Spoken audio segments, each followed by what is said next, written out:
A shocking story about the way that banks preyed on customers. Two former Bank of America employees now sharing their experiences as salespeople when they say their job was to convince people to take cash advances that in some cases they couldn't afford. Deb Farrick joins me now with more about their story. Hi, Deb. Hey there, Karen. Well, you know, Americans are $970 billion in debt. And the big question is, well, how did they get there? But those calls that you get from credit card companies offering money, sometimes $25,000, 0% interest, well, it comes with strings attached. We spoke to two women. They tell us what's really going on. Think of the movie Boiler Room. You know, I didn't get to where I am today by losing my clients' money. But instead of stockbrokers, there are credit card account managers. And instead of pushing stocks, the product is cash. I alone sold almost $250 million. Kate Colombo in the blue coat spent 4 years as an account manager with credit card giant MBNA, which was bought by Bank of America in 2005. Kathy Ellingwood was there for a year and a half. She quit this summer.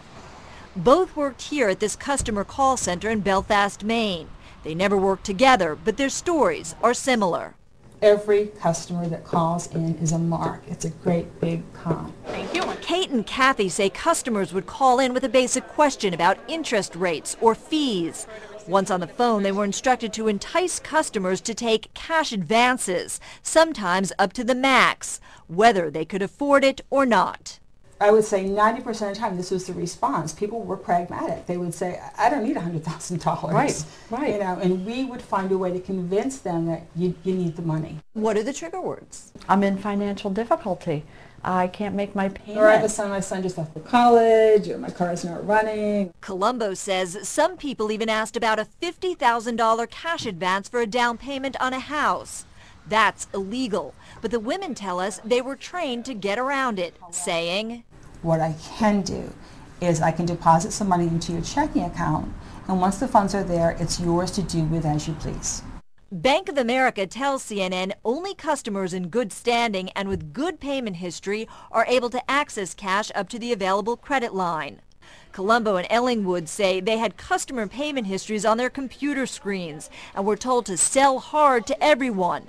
Then they would speed through intricate disclosure notices, which included how a zero or low interest rate could convert to as much as 28% if a payment was late, even a day. There was this one old man, he was in his 90s, and he had all of this available credit, and I don't remember how much, but a lot, maybe $100,000 in credit. I've got my manager to my right screaming at me, Colombo, you need to sell, you need to sell, you need to sell.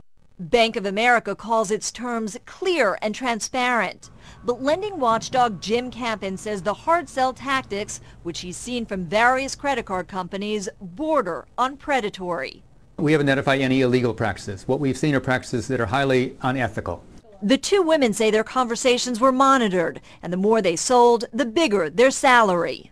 And if you didn't do it, you got yanked off the phone and you got reprimanded. Bank of America calls the allegations by the former employees incorrect and tells us, quote, our call center associates are focused on serving customer financial needs and responding to questions about their accounts. But performance reviews for Colombo, which she provided CNN, tell a slightly different story about the sell tactics. She is told by supervisors to be more aggressive. Quote, you cannot sell what you don't offer. In another, quote, understand the importance of selling at the highest possible rate and not offering or soliciting reductions to rates that are not necessary. Everybody on that level knew what we were doing. We were being told to do what we did. Do you feel guilty? Yes. About what you did? Without question. Absolutely. Yeah, without question.